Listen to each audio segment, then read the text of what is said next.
So today we're going to be fitting up, just move that. I've got a new set of front coils from my Vitara. Now, Zook Off-Road sent me these. These are actually 4 3-inch coils. They're the same as I've got in the rear. So we're going to see how they go. They're a 3-inch coil, but I've actually got 2-inch coils in the front. Now, I'll show you, because the whole reason I'm putting these springs in is because I've got this about 2-inch spacer in there, and the last time I went out full driving, actually no it wasn't, it was a few times before, the front wheel dropped really quick and the coil fell out, and I didn't have a jack on me to put it back in. So that's why I want to do them, because when we did this axle swap, these bottom spring hats, the spring actually is a firm fit on there, so you don't need like a bar or something to hold in the coil from falling out. So these are actually 2-inch rear Vitara coils. That's why I got 3-inch rear Vitara coils. So hopefully it keeps, because the ride height I've got at the moment is quite where I want it. So I'm hoping, now that I got my bull bar on, the motor's in, everything else that I want to put on it is on. So I'll put the 3-inch coils on, and if it sits too high, because they'll sag because they're new coils, but if it sits too high once they've sagged and settled in, I'll just cut one hoop off or something and get the ride height to where I want it. So it's pretty easy to put a coil in this. I'll just undo this top shocker and just get dad'll get on the forklift for me and just jack it up, and I'll slip them straight in. So, and also what I'm doing today is on this other side here, there's this plastic inner guard bit, this piece. This always rips off because the tyre comes up so high. It hits this plastic and breaks the clip. So, and I've also only temporarily got this guard on because I'm going to drill a hole. Actually, I've done it the other side, so I'll be able to show you. I've drilled a hole. It's about a 54mm hole in the bottom there, because mud, oh, this is be good for you, mud sits all in there, and I didn't want it to rust out the body or anything, so I drilled a hole in the bottom of the guard and in the plastic, and water and mud does flow out of this quite nicely now.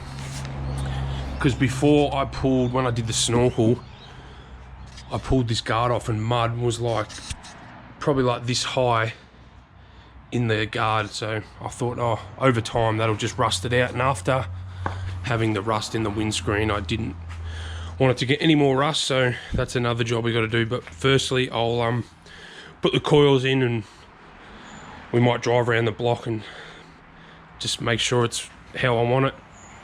And if I have to, I might have to get new longer front shockers. These are 2-inch rear shockers as well, but I reckon they'll be fine because it's got heaps of down travel, this car. So, but all right, let's jump into it.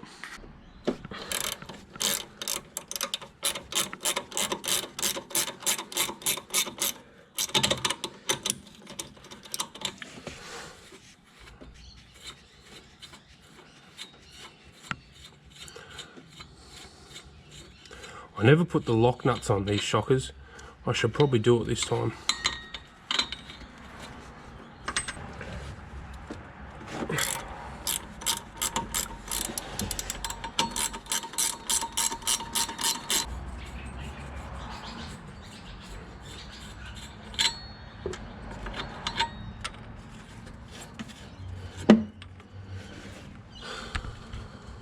All right, that's ready to put them springs in.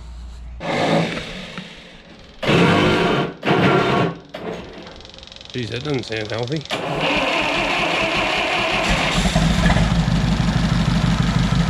you going to move the car? Just go there. So the answer is yes.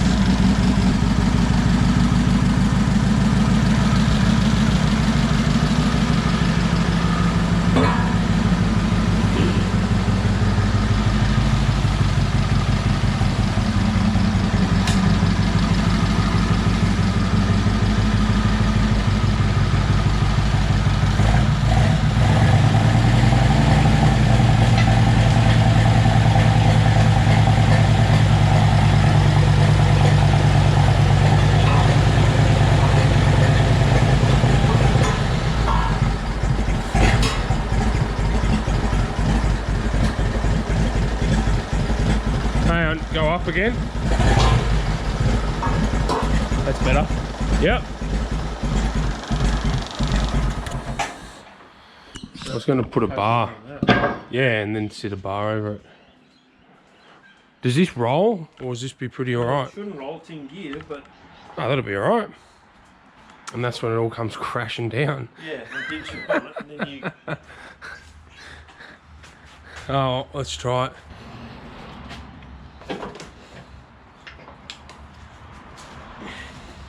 I need it. It's where I need a remote. It's too hard to do this by yourself. Do you want to maybe go click the button? Hang on.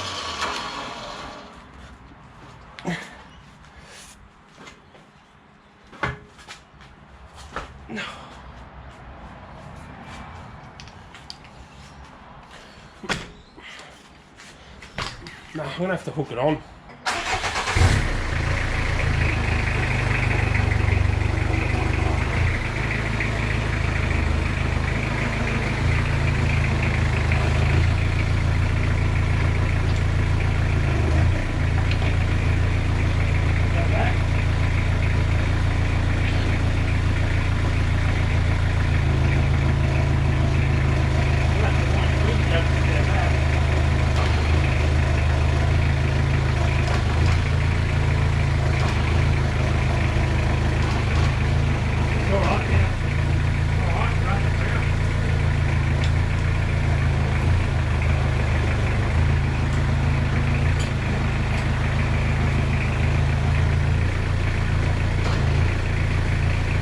Start there. Yeah, told you.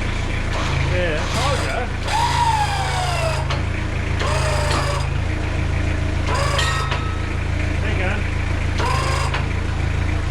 A bit more. That's it. Have you taken your shockers off? You bloody cruiser don't have something like that. No. So I'll just check if there's a left and a right on these springs. But seeing as they're both rear, there probably won't be.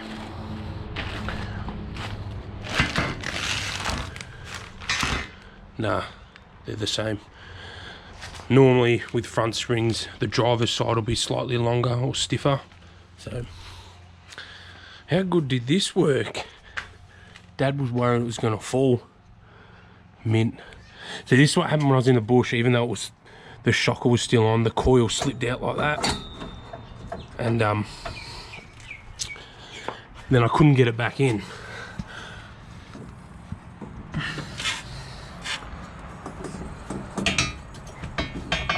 Sweet. Let's see the difference. There's a little bit of a difference. These are thicker though. They're still... yeah, see, they're real soft. It's going to be interesting. I've got to get a screwdriver and take off my spacer in there.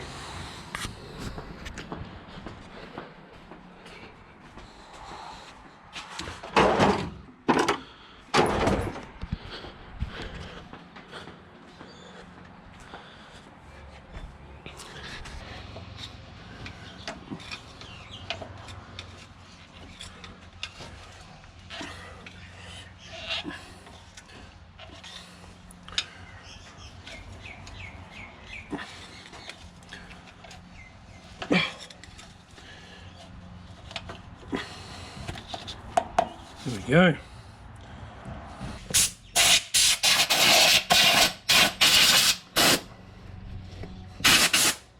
It's actually in that breather. So I'll probably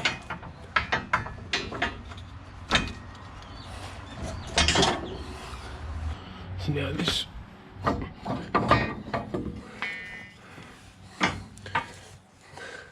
I have done the bump stops in this car too, which these are actually the 3-inch 4-art bump stops. They actually worked in the front, but this actual bump stop, the rubber, sorry, the shaft that's in the rubber got bent when the coil fell out. That's why it's on a bit of an angle, but that'll be fine.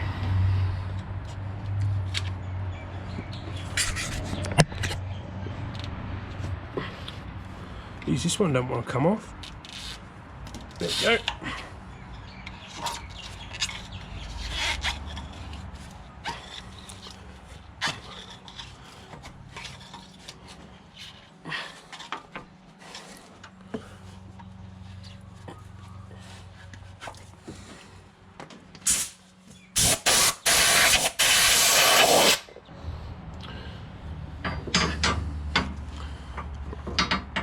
This is a bit harder now.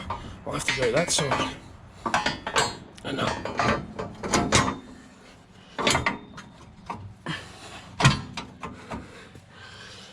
I think they go that way. Looks like it.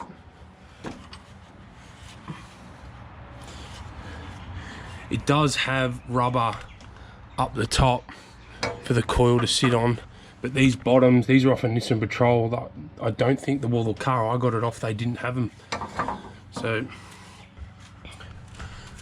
and before I let it down, I'll just bend these shockers out of the way.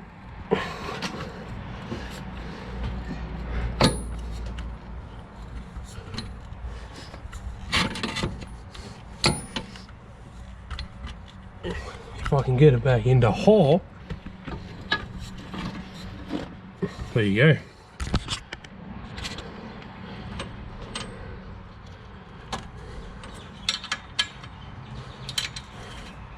Alright, I'll let it down slowly.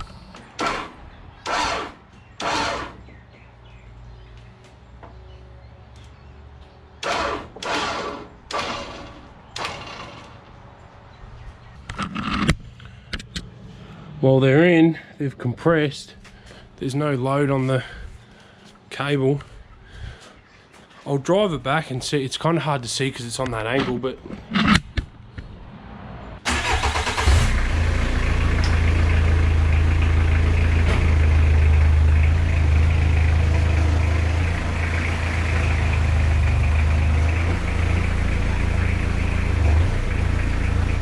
alright, well, to be honest, I think it's sitting lower.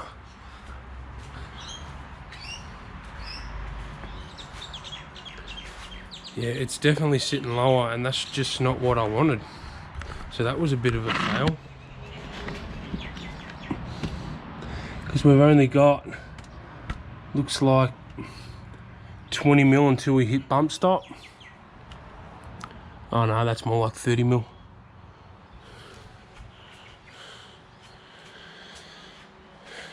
Alright, well, looks like we'll be putting me lovely spacer and these coils back in.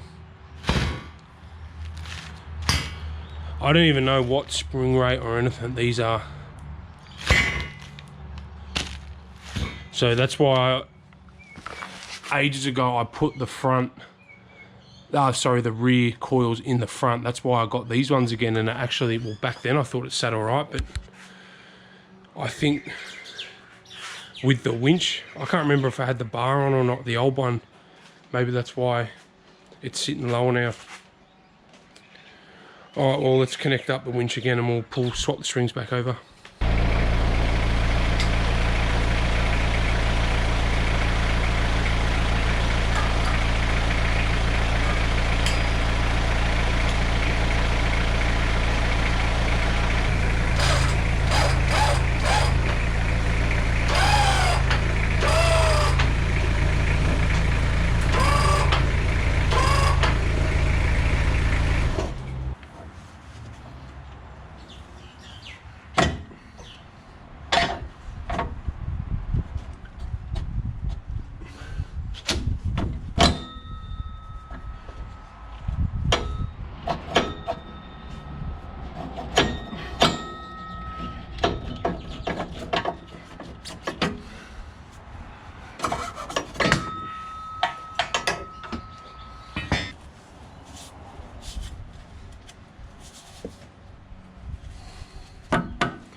Yeah, because it's so, with that, it's so easy for the spring to fall out.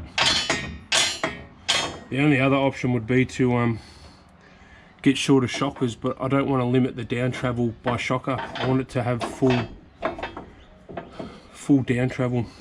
See, all my breathers and that still got heaps on it, the air locker does. Oh, I'll have to keep, I might have to tape this spring to a spring joint and see if they can match the rate and stiffness and all that off the spring, and see if I can get some made.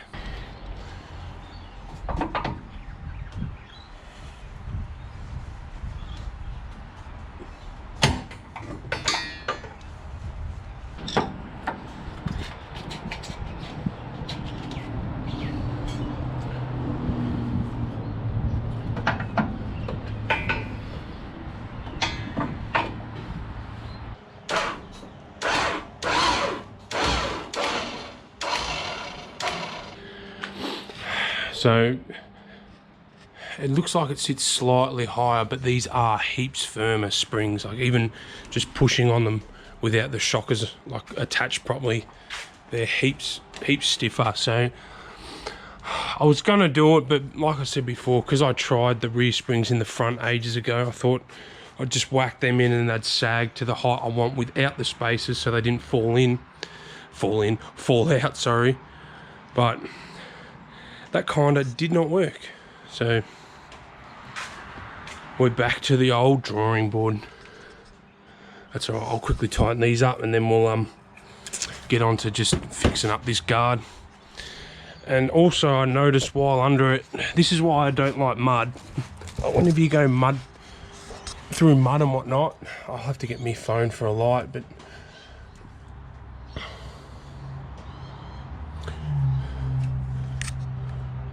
look how clogged the radiator is there.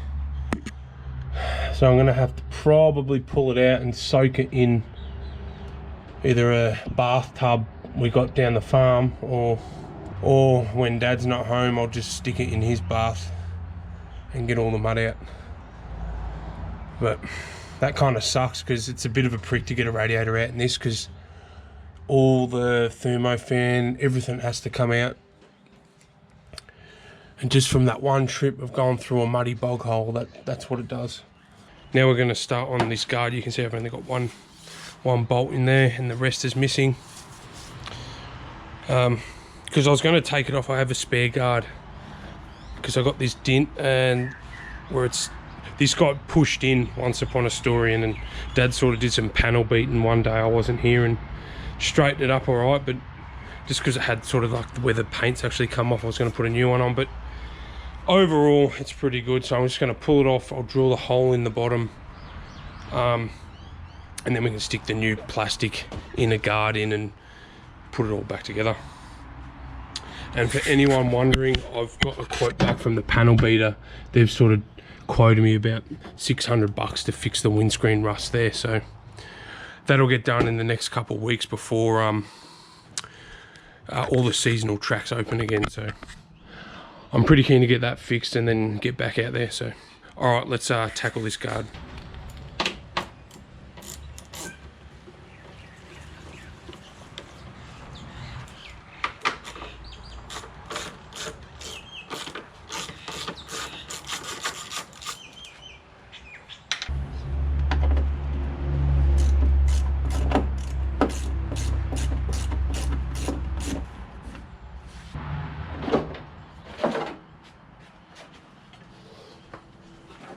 So there we have it, we got the guard all off. You can see when my mate who originally bought it, when this was stock, I've said it in another video, we went out four-wheel driving, and because we were being idiots and having too much fun, he like hit a bank, and that's why that is slightly bent, because this front here slightly got pushed back. But we did panel beat it back out, but because it was going to be a four-wheel drive, I didn't really care. And then because I thought I'd only have this for a year and then I'd buy something bigger, but then I ended up just loving this car, and did the motor and the axle swap, but so she's a bit beat up. And the other point of rust, because this is an early model, this didn't have the good rust prevention like the newer ones do. So if you ever buy a Vitara, you want the 95s or 95 and up, So I think that's what I'll be doing in the future with this, is doing a fresh build once this cab's absolutely rusted out, and getting a 95 body, and I'll put all my diffs and everything in a new body. And I do want to change some stuff on the suspension and all that, but anyway, that's way down the track. But so they do, I have got, it's a little rough, it's triple skinned here, and just the outer skin is rusted off, which I wasn't worried about it. I did just at the time use like your cheap Autobarn rust preventative, but that stuff's just garbage. So, and it's, if you can tell, like this is all shiny, it's because I fish oiled all of that. Like if you got problem with rust, fish oil's your best friend. Like if you ever speak to an old farmer or something like that, when they'd build like a farm equipment or a trailer, they'd normally always fish oil it first, like raw metal, fish oil it. They'd leave it out in the sun for a couple months and bake it on, and then they'd paint it. And I guarantee you, if you ever ask a farmer that, he'll tell you he's still got the trailer in the backyard and it'll be rust free. So, and there's no real typical brand of fish oil. You know it's good stuff when it stinks. Like, you guys obviously won't be able to smell it now, but this stinks.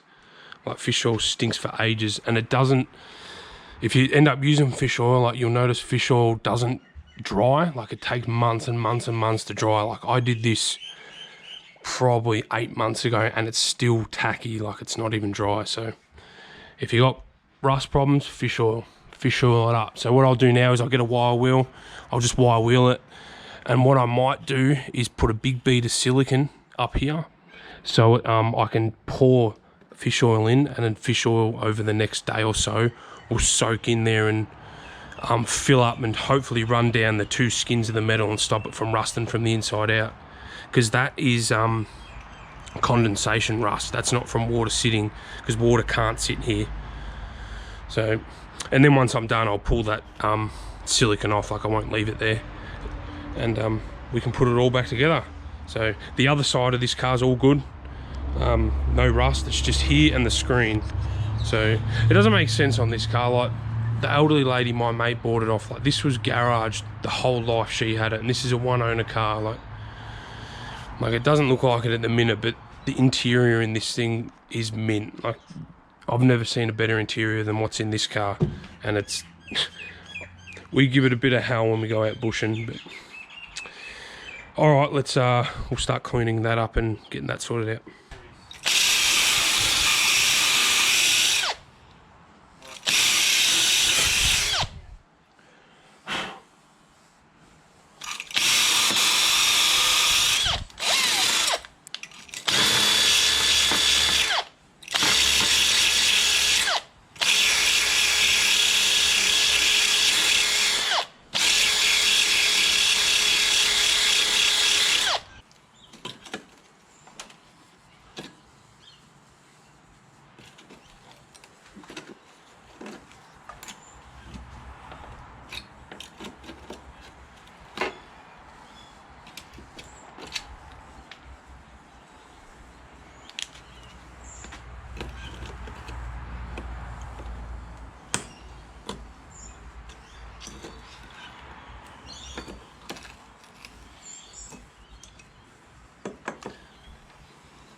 So I'd say the rust goes right up in this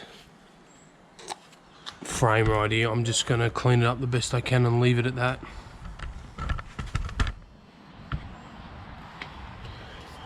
I'll get rid of the surface rust with this.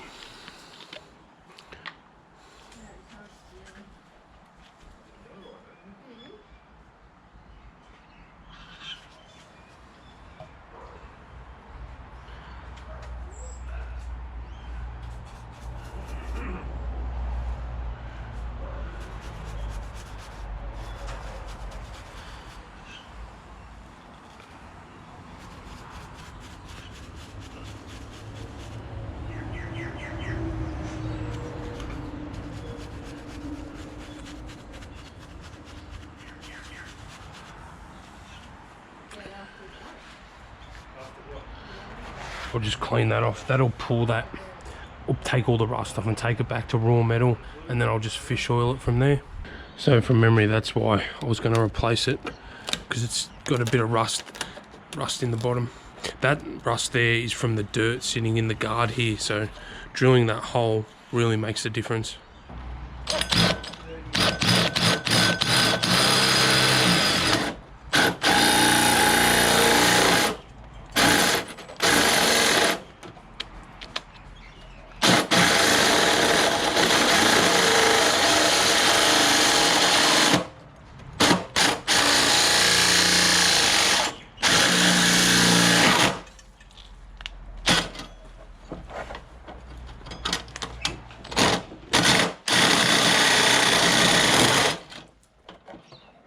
Oh, look at it just did.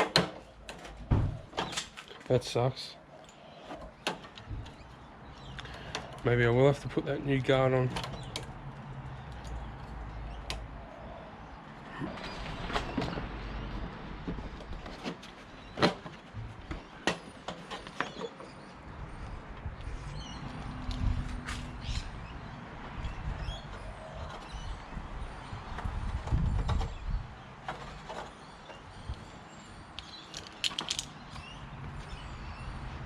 That's not a very good circle. We'll try that again.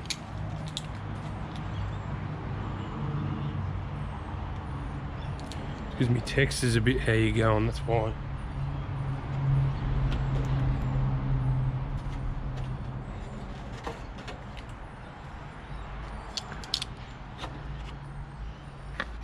Sort of something, we'll be able to work off that anyway.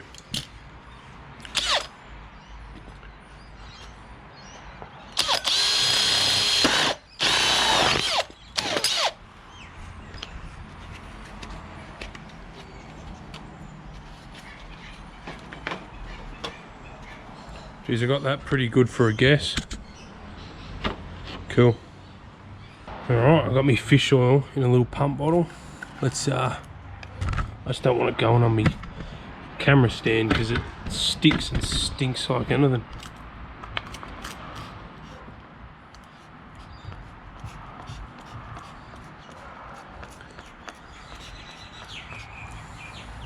I was going to put silicone there, but because it's so bad, I'm not going to worry about it. I'll just hold a rag there for a minute.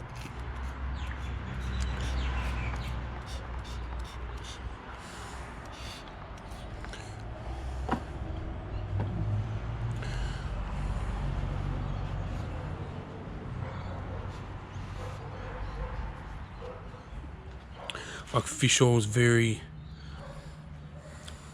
I know, I reckon it's good shit. Normally you can paint it on with a brush, that works good too, because you can shove the brush into the crevices, but alright, so I found a brush. We'll just that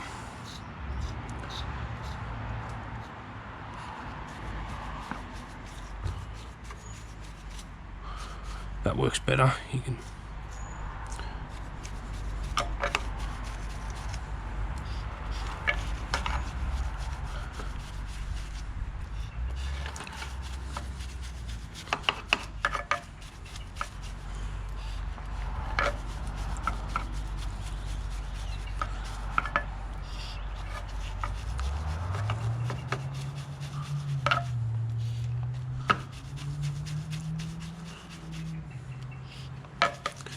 alright, that'll about do it.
That looks heaps better now that it's all clean. Generally I clean it as soon as I get home from four-wheel driving, just so the mud doesn't stain on there, but this time I didn't do it for some reason. So we're gonna load. Bloody pedal here, clutch. Yeah. Ready? Yeah. Where's your globe up? Down the bottom. That side. Somewhere. Little button. Yeah, you gotta glow this on. Should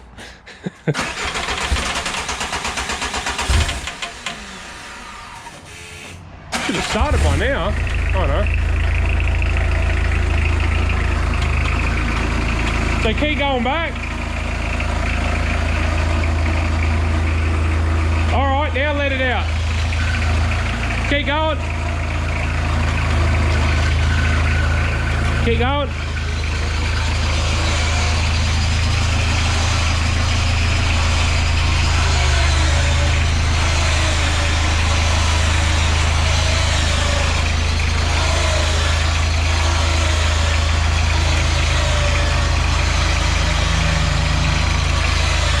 Bloody hell, the rope's messed up there.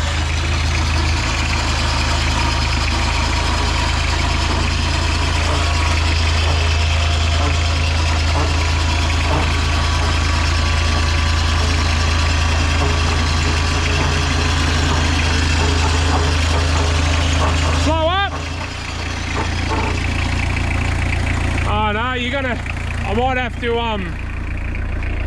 I'll have to go up there and wrap the rope around a few times because you need to keep going more. Unless you put it on the snatch block and... The mean you smack the snatch block that's at home. Yeah. Hang on. Keep going for a sec. Like winch out and I'll pull it. No, I'll pull it.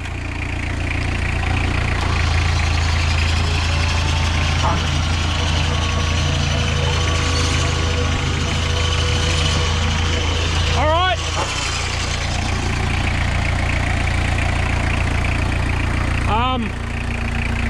That's loaded there. I wonder if we just go back on the road.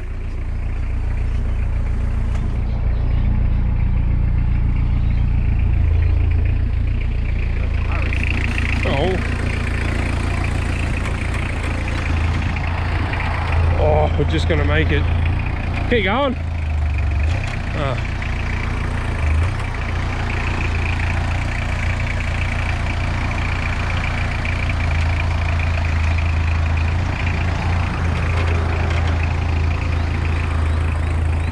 All right.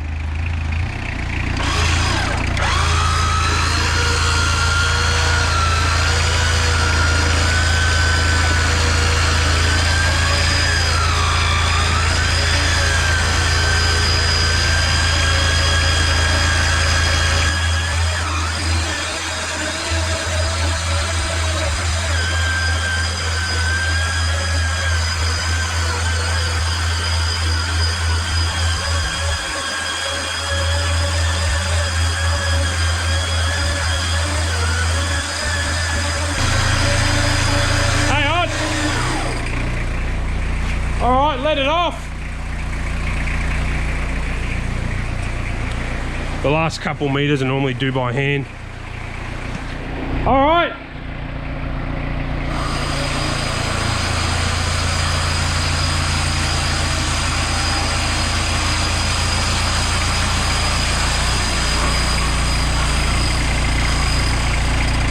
Hang on. Yep. Keep going. Keep going, keep going, bit more, yep. That's gonna do it for today's video. I'm glad I finally did that rope. Like, that looks heaps nicer now and it's properly loaded on. A little bit annoyed about the springs. Like, I did check them, but I should have double checked or something. But I'm gonna have to send them off to a spring joint that make them, and they'll check the proper spring rate on what I've already got, and I'll just get them made longer, and that should be all good to go. And with the rust here, I'm just gonna leave it. Like, it doesn't make sense spending like probably $1,500 on getting this screen fixed and that other side fixed when I could probably get a new cab for a couple grand, or even a car for a couple grand. Just like I said before, the only problem is the newer Vitaras, the 97, 96, 97. I'm pretty sure the chassis are wider, so I won't be able to keep this chassis. I'll have to swap it all over, and to do the mounts and all that for the front diff, like, that's pretty easy. The hardest part was lengthening the diff and getting the axles made. So, but anyway, that's not going to be for a long time. I'll just keep fish oiling this a couple more times, and that'll slow the rust down. But for now anyway, it's all good to go. In the next video I'll do on this, I'm going to be doing custom bump stops in the back. More of a how-to video, because I know a heap of people,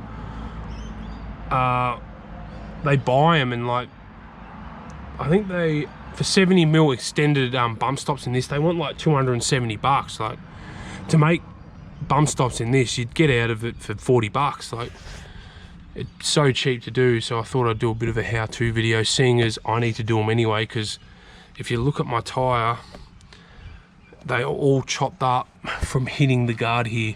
So I got new flares. I have to massage that. I'll peel that lip over and hit that, because you can see where the tire's been hitting that, and I'm going to get the guard rolled just a little bit and then put my new flares that I got on. So there should be no more scrubbing and save me tires a bit more. But anyway, as always, thanks for watching.